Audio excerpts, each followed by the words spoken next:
Mayong buntag mga igan, no? O magluto ta mga igan. Kay nakapagpamalingki na ta mga igan sa ato ang good for 1 month, no? O magluto ta mga igan kay good for 1 week ang luto na to mga igan. Atong sudan good for 1 week na. Lutoon na tog tingob kay dili ta makalugar sa pagluto basta nasa biyahe na sa dili ta mag 45 hours rest, no? Karon 45 hours rest nato mga igan. Lunes ta mo biyahe mga igan. Pahuway ta. Mana magkapagluto ta. Mo ni dai ni atong gipamalingki mga igan, no, sa halagang 61 euro mga igan, no?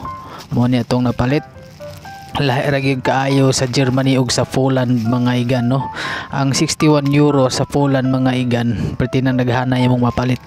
Pero kini diri sa 61 euro mura ni baby wipes, itlog ni Manoy, Nutella, saging, palitag saging mga igan, tilaw putag saging, tomato sauce mga igan para sa kalderita, no?